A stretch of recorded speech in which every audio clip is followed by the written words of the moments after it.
નમો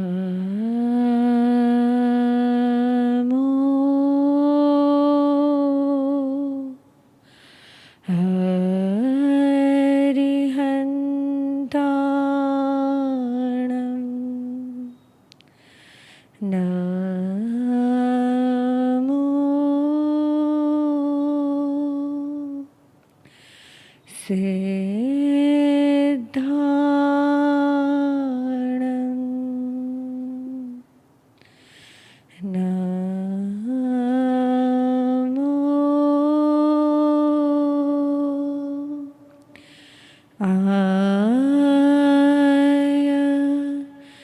રિયાણં નમો ઉવઝાયાણં નમો લોય સવસાહોણં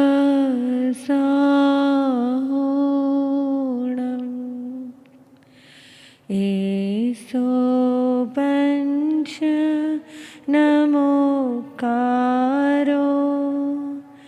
સર્વપાવપણાસણો મંગલાણં ચ સવેસિં પડમં હવૈ મંગલમ. શાસનપતિ શ્રમણ ભગવાન મહાવીર સ્વામીને મારા ભાવપૂર્વક વંદન. અસીમ ઉપકારી રાષ્ટ્ર સંત પરમ ગુરુદેવ શ્રીના ચરણોમાં મારા ભાવપૂર્વક વંદન. સર્વ ઉપકારીઓને મારા ભાવપૂર્વક વંદન. In this world, there are always two opposites, head or tail, up and down, satya, asatya. In the same way, justice, injustice, न्याय के अन्याय, पाप, पुण्य. Let me tell you all one short story. એક દિવસ એક નગર હોય છે, એક કિંગ હોય છે, રાજા હોય છે, અને ત્યાં બે દરિદ્રવાન માણસો હોય છે, એટલે બે ગરીબ લોકો હોય છે. એકનું નામ છે જગત અને એકનું નામ છે વિરલ. જે વિરલભાઈ છે ને એ હંમેશા એમ માને છે કે મને જે મળે છે એ મારા કર્મો પ્રમાણે મળે છે. હું જે માંગુ છું એ કોઈ આપે છે એટલે નથી મળતું, પણ મારા કર્મમાં જેટલું છે ને એ પ્રમાણે મને મળે છે. અને જે જગતભાઈ હોય છે એ બિલીવ કરે છે કે રાજા જેટલું આપે છે ને એટલું મને મળે છે. એ શું માને છે કે રાજા જેટલું આપે છે એટલું મને મળે છે. અને એવું બને છે કે 2-3 days કન્ટિન્યુઅસલી એ લોકો રાજાના દરબારમાં જાય છે, એટલે રાજાના ગેટ પાસે જાય છે, અને ત્યાં જઈને they are asking for arms, એટલે they are asking for something to be given to them. જગતભાઈ જે માને છે કે રાજા જેટલું આપશે એટલું મળશે, એ એમ જ કહે છે કે the king is the giver, the king is the giver, the king is the giver.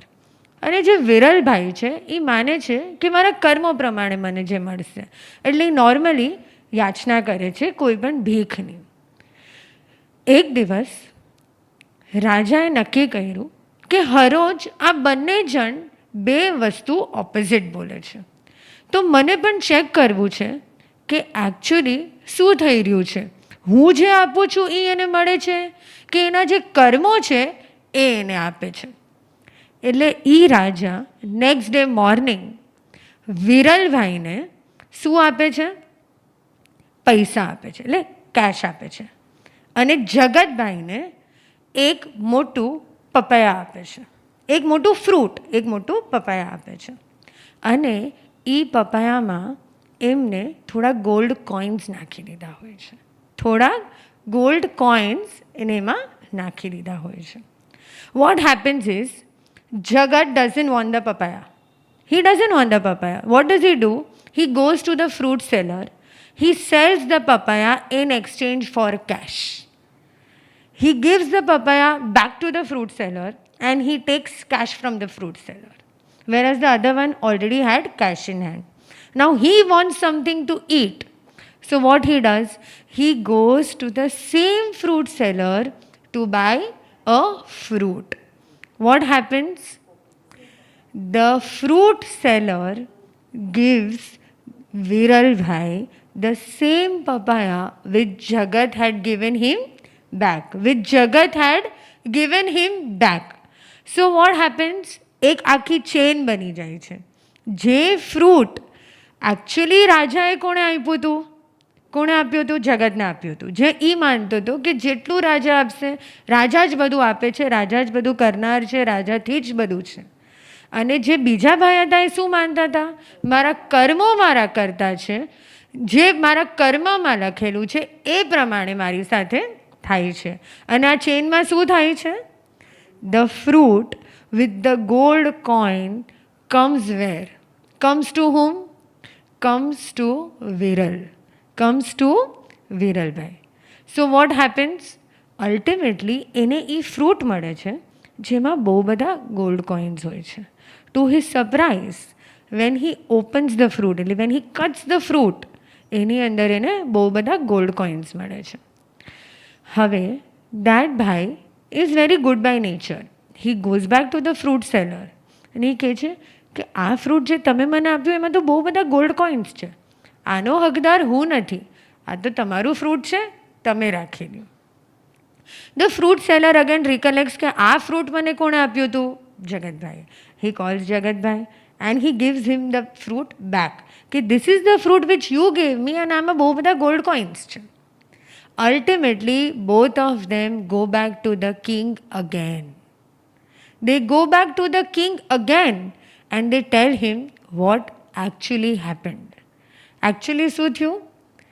હતું કોના કર્મમાં લખેલું? મળ્યું કોણે? એટલે છેલ્લે એ કિંગને હેન્સ પ્રૂવ થઈ ગયું કે જેના કર્મમાં જે લખેલું હોય, કે જેની પાસે જેટલા પુણ્ય હોય એ જ પ્રમાણે એને મળતું હોય છે. This is what Jainism actually believes, જે આપણે માનીએ છીએ કે every action has a reaction and our entire life cycle works with the karma theory. અને એ કર્મ ઈધર પુણ્ય હોય કે પાપ હોય, એ ન્યાય હોય કે અન્યાય હોય, પણ એ થતું હોય આખું કર્મ થિયરી પ્રમાણે. And then the king got very much satisfied કે જે બધું થાય છે એ કોના પ્રમાણે થાય છે? કર્મ પ્રમાણે થાય છે. એકચ્યુઅલી તો એના પુણ્યમાં હતું કે એને ગોલ્ડ કોઇન્સ મળવા જોઈએ, એટલે છેલ્લે તો એને એ ગોલ્ડ કોઇન્સ કોઈ પણ રીતે મળી જ ગયા. જ્યારે એમને તો કેશ આપ્યા હતા એમને, પણ છેલ્લે ગોલ્ડ કોઇન્સ કોને મળી ગયા હતા? વિરલભાઈને. So this is what is the entire karma theory. જેનામાં પાસે જેટલું જેને જે કર્યું હશે એને એ પ્રમાણે રિટર્ન મળશે. જેને જે એક્શન કરી હશે એને એ પ્રમાણે મળશે. આ વસ્તુ શાયદ બધાને જ ખબર છે. ઘણા વર્ષોથી આપણે બધા ગુરુદેવના સાનિધ્યમાં છે અને બધાને જ આ વસ્તુ એકદમ ખબર જ છે કે આપણી સાથે જે પણ થાય છે એ આપણા કર્મ પ્રમાણે થાય છે. પણ બહુ બધી વાર એવું બને અને બહુ કોમનલી એવું બને કે તમારાથી કોઈ ભૂલ થઈ ન હોય, તમારાથી કોઈ મિસ્ટેક ન થઈ હોય, તમારાથી કોઈ ગુસ્સો ન થયો હોય, તમારાથી કોઈ દુર્વ્યવહાર ન થયો હોય, તમારાથી કોઈ આક્ષેપ પણ ન થયો હોય, પણ સામે તમારી સાથે એવરી ટાઈમ દુર્વ્યવહાર કરવામાં આવે, એવરી ટાઈમ તમારે હ્યુમિલિએટ કરવામાં આવે, એવરી ટાઈમ તમને ઇન્સલ્ટ ફીલ કરાવવામાં આવે, એવરી ટાઈમ કોઈક ને કોઈક તમને ગુસ્સો કરી દે, ત્યારે શું ફીલ થાય? ત્યારે ક્યાંક ને ક્યાંક બધાને એવું ફિલિંગ આવે કે હું કંઈ ખોટું નથી કરતો, તો મારી સાથે આવું કેમ થાય છે? વાય મી? હું આવું નથી કરતું તો કેમ મારી સાથે જ આવું બધું થાય છે? મારો નેચર આટલો સારો છે, હું આટલું સાચું બોલું છું, હું આટલું સારું બોલું છું, ધેન વાય મી? માની લ્યો કે હમણાં તમે કોઈ મિસ્ટેક કરી છે, તમે કોઈને ગુસ્સો કર્યો છે અને એની સામે તમને કોઈ ગુસ્સો મળે, તો આપણું રિએક્શન ઓકે હોય કે હા, મેં હમણાં પ્રેઝન્ટમાં આને ગુસ્સો કર્યો હતો એટલે મને એનું રિએક્શન ગુસ્સો મળી ગયો. ત્યારે આપણું એક્સેપ્ટન્સ શું હોય? ત્યારે આપણું એક્સેપ્ટન્સ ઇઝી હોય, અને એટલે જ 50% આપણા રિએક્શન્સ આપણા કંટ્રોલમાં હોય. બિકોઝ વી નો કે મેં પ્રેઝન્ટમાં હમણાં કંઈક રોંગ કર્યું છે, અને એટલે જ મને રિટર્નમાં એનું રિએક્શન મળી રહ્યું છે. ત્યારે તમે એને ઇઝીલી એક્સેપ્ટ કરી લો.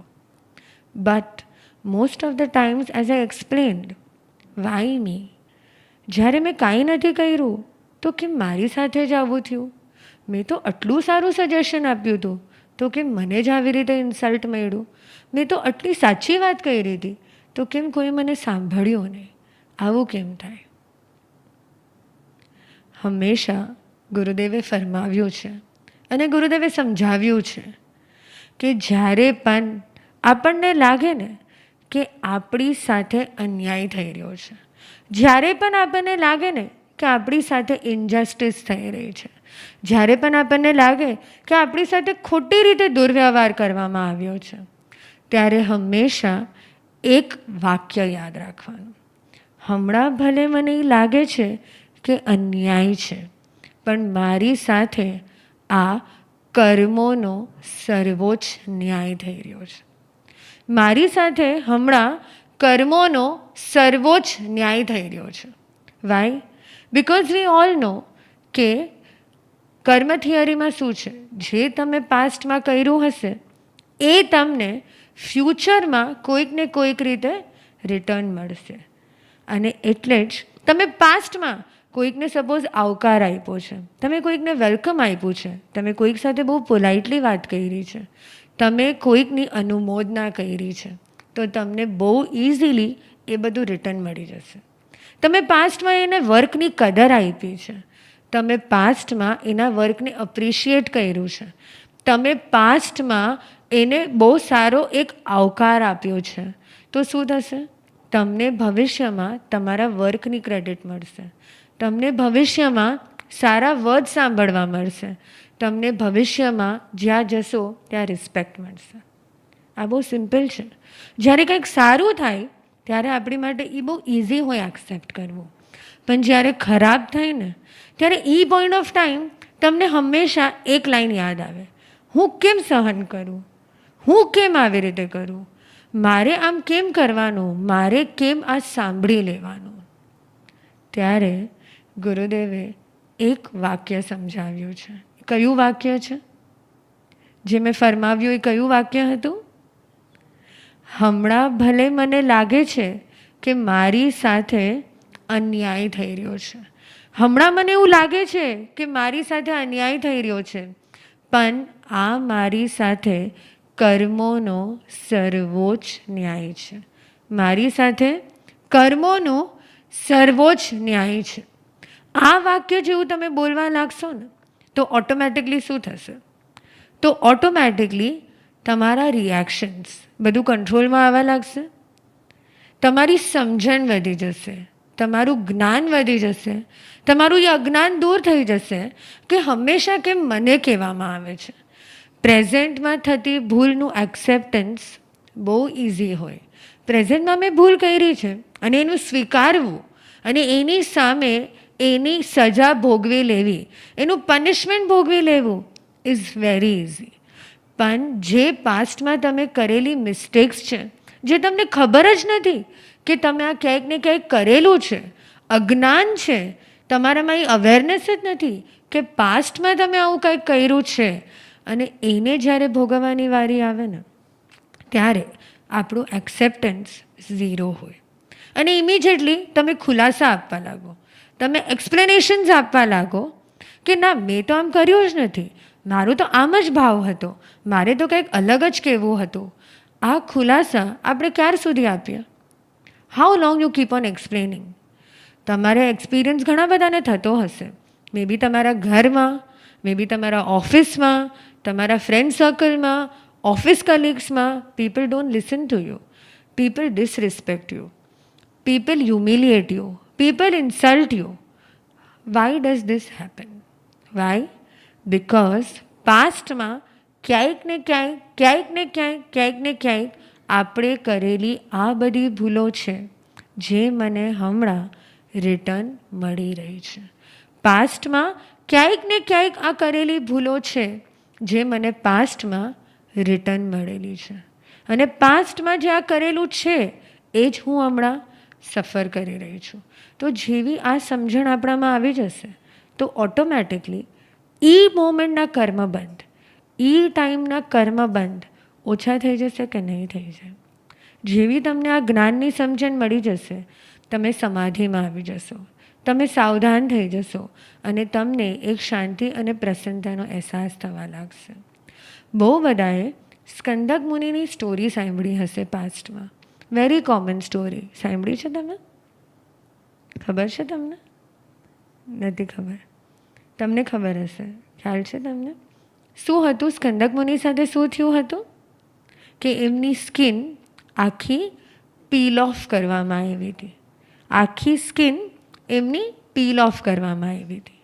એ રાજકુમાર હતા, એમને કોઈનું કાંઈ ખરાબ નહોતું કર્યું, પણ પાસ્ટના ઘણા ભાવો પહેલાં એમને માત્ર ને માત્ર એક ફ્રૂટને પીલ કર્યું હતું, અને એ ફ્રૂટને એને અખંડપણે પીલ કર્યું હતું. અને મોર ઓવર એ પીલ કર્યા પછી એમને અહંકાર કર્યો હતો, એટલે ભવિષ્યમાં શું થયું? એક હ્યુમન, એટલે લાઈવ એક હ્યુમન બોડીની સ્કિનને આખી પીલ ઓફ કરવામાં આવી. પણ ત્યારે એમને શું રિએક્શન આપ્યું? એમની પાસે એ ધર્મની સમજણ હતી, એમની પાસે એ સમજણ હતી કે મારી લાઈફમાં જે થઈ રહ્યું છે એ મારા કર્મ પ્રમાણે થઈ રહ્યું છે. એને એ ક્ષણ એ ભાવ આવ્યો કે કેમ મારી સાથે આવું થઈ રહ્યું છે. પણ જેવી એને કર્મની સમજણ અને કર્મની થિયરીને અપ્લાય કરી ને, તો એના જે એ દ્વંદ્વમાં હતા ને કે જસ્ટિસ, ઇનજસ્ટિસ, ન્યાય અને અન્યાય, કે મારી સાથે આવું, મેં શું એવું કરી લીધું? એ ભાવમાં તો એમને એવું કાંઈ નહોતું કર્યું, તો પણ એ જ ભાવમાં એની સ્કિન પીલ ઓફ કરવામાં આવી. પણ એની પાસે એ સમજણ હતી કે હમણાં ભલે મને એ લાગતો અન્યાય છે, પણ પાસ્ટમાં ક્યાંક ને ક્યાંક મેં આવું કર્યું છે જેના કારણે હમણાં કર્મો મને ન્યાય આપી રહ્યા છે, મારા કર્મો મને ન્યાય આપી રહ્યા છે. તો શું કરવાનું આવી સિચ્યુએશન્સમાં? આ એક લાઈન તમને શું બોધ આપી દે છે? આ એક શોર્ટ બોધ અને આ એક પોતાની સેલ્ફને સમજણ આપતું વાક્ય આપણી લાઈફમાં શું ચેન્જ લઈ આવે? યસ, એવરી સિચ્યુએશનમાં તમને એક્સેપ્ટન્સ આવી જશે. હરેક સિચ્યુએશનમાં તમે ઉદયને નિષ્ફળ કરી શકશો. હરેક સિચ્યુએશનમાં તમારામાં આવતા અવગુણોને તમે શાંત કરી શકશો. તમારી સાથે જે પણ સિચ્યુએશન બનતી હશે, તમે કોઈ પણ પરિસ્થિતિમાં છો, ખાલી એક વાક્ય કે મારી સાથે કોઈ અન્યાય નથી થઈ રહ્યો, મને લાગતો અન્યાય આ કર્મોનો સર્વોચ્ચ ન્યાય છે. થોડા દિવસ પહેલાં ગુરુદેવે નેમ રાજુલનું એક્ઝામ્પલ આપ્યું હતું. એ શું હતું એક્ઝામ્પલ? કે જ્યારે નેમ રાજુલને છોડીને જતા રહ્યા, ત્યારે બહુ બધાએ આવીને રાજુલને કીધું કે આ તારી સાથે અન્યાય નથી થઈ રહ્યો, આ તારી સાથે કંઈ અન્યાય નથી થઈ રહ્યો, એ કેમ આવી રીતે છોડીને જતા રહ્યા? ત્યારે એની પાસે એક જ સમજણ હતી કે આ કર્મોનો સર્વોચ્ચ ન્યાય થઈ રહ્યો છે. આ મારી સાથે કર્મોનો સર્વોચ્ચ ન્યાય થઈ રહ્યો છે. આમાં પણ કંઈક મારા સારા માટે થવાનું હશે. જે થતું હશે એ મારા હિત માટે થતું હશે. જે થતું હશે એ મારા શ્રેય માટે થતું હશે. જે થતું હશે એને હું ઇઝીલી એક્સેપ્ટ કરી લઉં, હું સંભાવપૂર્વક એનો સ્વીકાર કરી લઉં, તો શું થશે? તો શું થશે? કોઈ પણ સિચ્યુએશનમાં, તમે કોઈ પણ પરિસ્થિતિમાં છો, તમે તમારી લાઈફની એવી 10 પરિસ્થિતિ તમારી સામે મૂકી દેશો ને. સપોઝ તમને જોબમાંથી સસ્પેન્ડ કરવામાં આવ્યા. સપોઝ તમને સ્કૂલ અને કોલેજમાં તમારા ફ્રેન્ડ સર્કલે બહુ હ્યુમિલિએશન આપ્યું. Suppose you are going to work somewhere and you are not welcomed there. Suppose you go to the kitchen and somebody doesn't serve you food. You are at home and nobody even offers you a glass of water. You want help, you are sick, but there is nobody to come and take care of you. What does this mean? હર એક situation તમને શું આપશે? એક જ બોધ. ત્યારે તમે એમ નહીં વિચારો કે આ કેમ અન્યાય થઈ રહ્યો છે, કે કેમ એને મને પાણી આપવાનું પણ મન નથી થતું. એમને એવું ફિલિંગ કેમ આવે છે? કેમ કે પાસ્ટમાં મેં એવું કંઈક કર્યું હશે જેના કારણે મારા કર્મો મને હમણાં ન્યાય આપી રહ્યા છે.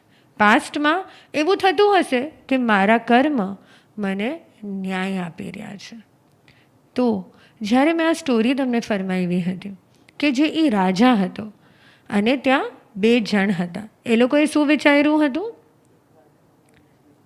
એક જે રાજા આપે છે એ પ્રમાણે થાય છે અને એક જે મારા કર્મ છે એ પ્રમાણે થાય છે.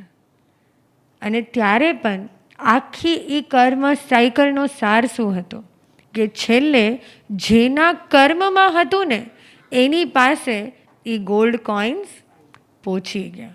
In the same way, if you look at positive situations, કે તમારી લાઈફમાં તમને બધા વેલકમ કરે છે, તમારી લાઈફમાં બધા તમને રિસ્પેક્ટ આપે છે, તમે જ્યાં જાઓ છો ત્યાં તમારો એક્સેપ્ટન્સ છે. People want you, people want to talk to you, people like talking two you, people like accepting your suggestions. But when does this happen? When will this happen? જ્યારે તમે પણ કોઈકની સાથે બહુ સારી રીતે વાત કરી હશે, તમે હરેક વ્યક્તિના સજેશનને એક્સેપ્ટ કર્યા હશે, તમે હરેક વ્યક્તિના સજેશનને ઇન્ક્લુડ કર્યા હશે, તમે હરેક વ્યક્તિને શાંતિથી સાંભળવાનો પ્રયત્ન કર્યો હશે, તો ત્યારે શું થશે? રિટર્નમાં તમને એ જ બધા પુણ્ય રિટર્નમાં મળશે. પણ જો આવું નથી થતું તો એક જ વાક્ય છે જે આપણે સૌએ યાદ રાખવાનું છે. એ વાક્ય કયું છે? હમણાં મારી સાથે એ ભલે અન્યાય છે પણ કર્મનો એ સર્વોચ્ચ ન્યાય છે. હમણાં મને લાગે છે કે મારી સાથે અન્યાય થઈ રહ્યો છે પણ એ મારી સાથે થતો કર્મોનો સર્વોચ્ચ ન્યાય છે. લાસ્ટ ટાઈમ ફરી એ શું સેન્ટેન્સ બોલશો? મને લાગે છે કે મારી સાથે હમણાં કંઈક અન્યાય થઈ રહ્યો છે, કોઈક ઇનજસ્ટિસ થઈ રહી છે. હું હમણાં દુર્વ્યવહાર નથી કરી રહી પણ એ જ દુર્વ્યવહાર મને રિટર્નમાં મળી રહ્યો છે. મેં કોઈકની સેવા નથી કરી એટલે જ હમણાં મને સેવા નથી પ્રાપ્ત થઈ રહી. પાસ્ટમાં એવું બન્યું હશે કે મેં કોઈકને ગુરુદેવના દર્શનમાં અંતરાય આપી હશે એટલે જ હમણાં મેં બી ગુરુદેવના દર્શન માટે મને અંતરાય અનુભવાઈ રહી છે. હું ગુરુદેવના સાનિધ્યમાં નથી આવી શકતી, મને આવવાના બહુ ભાવ છે પણ હું મે બી સત્સંગનો લાભ નથી લઈ શકતી, હું સેવાનો લાભ નથી લઈ શકતી, હું આ નથી કરી શકતી. તો આવું કેમ થાય? આવું કેમ થાય? બિકોઝ પાસ્ટમાં ક્યાંક ને ક્યાંક આપણે ઈધર એ વ્યક્તિ इस પરિસ્થિતિની અનુમોદના નથી કરી ઓર આપણે એને સપોર્ટ નથી કર્યો. એટલે હરેક સિચ્યુએશનનું એક જ સમાધાન છે. મારી સાથે જે પણ થાય છે એ મારા કર્મોનો સર્વોચ્ચ ન્યાય છે. પણ આ સિચ્યુએશન, આ બોલવું મે બી બહુ ઇઝી છે. આ હમણાં બોલવું, હમણાં મારી સામે આ પ્રવચનમાં રિપીટ કરવું બહુ ઇઝી છે. પણ જ્યારે પરિસ્થિતિ આવે ત્યારે શું થાય? ત્યારે આ વસ્તુ યાદ આવે કે ન આવે? આવે કે ન આવે? કેમ ન આવે? જેની લાઈફમાં એક ગુરુ હોય તો આ વસ્તુ ઇઝી થાય કે ન થાય? ગુરુની જવાબદારી શું હોય?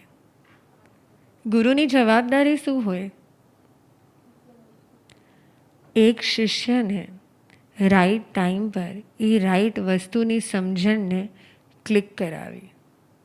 એ ગુરુનું એક વાક્ય, ગુરુદેવે આપેલું આ એક વાક્ય કે જે પણ થઈ રહ્યું છે એ મારા કર્મોના ન્યાય પ્રમાણે થઈ રહ્યું છે.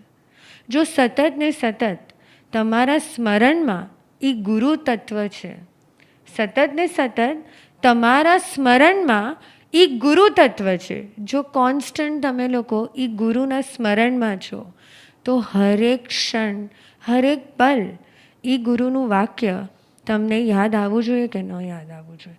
એ ઓટોમેટિકલી યાદ આવી જાય કે યાદ કરવું પડે?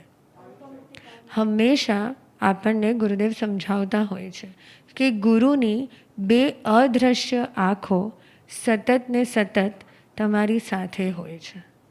તો જો કોન્સ્ટન્ટલી તમે ગુરુ તત્વનો અહેસાસ તમારી સાથે કરી રહ્યા છો ને, તો ગુરુદેવનું હરેક વાક્ય બહુ ઇઝીલી તમારા આચરણમાં આવી જશે. એ રાઈટ ટાઈમ પર જો એ તમને એ વાક્ય સૂઝી આવે છે કે તમને એ બેલ વાગી જાય છે કે ના, મારે હમણાં રિએક્શન નથી આપવું, હમણાં જે થઈ રહ્યું છે એ મારા કર્મોના ન્યાય પ્રમાણે થઈ રહ્યું છે. ભલે એ લાગે છે મને અન્યાય, પણ એ થઈ રહ્યું છે મારા કર્મોના ન્યાય પ્રમાણે. તો ઇઝી થઈ જાય કે ન ઇઝી થઈ જાય? તો ઓટોમેટિકલી તમારા રિએક્શન્સ કંટ્રોલમાં આવી જાય કે ન આવી જાય? આવી જાય? આવી જાય. અને એટલે જ નોર્મલ પ્રવચન સાંભળવાની સાથે સાથે જો આપણી લાઈફમાં એ ગુરુ તત્વ છે તો એ ગુરુની રિસ્પોન્સિબિલિટી બની જાય છે કે આપણને રાઈટ ટાઈમ પર એ રાઈટ સમજણથી આપણી હરેક સિચ્યુએશનમાં, હરેક પરિસ્થિતિમાં સમાધિ કેવી રીતે નહીં આવે, હરેક સિચ્યુએશનમાં કેવી રીતે સમાધિ રહે, હરેક સિચ્યુએશનમાં મારું મન કેવી રીતે શાંત અને પ્રસન્ન રહે ને, એ આખી જવાબદારી પછી કોની થઈ જાય? ગુરુદેવની. તો બસ આજે આપણે સૌ આ એક વાક્યને ગુરુનો ઉપકાર માનીને વારંવાર એને સ્મરણમાં લઈ આવીને હરેક પરિસ્થિતિમાં સંભાવ લઈ આવવાનો પ્રયત્ન કરીએ. એ જ મંગલ ભાવ.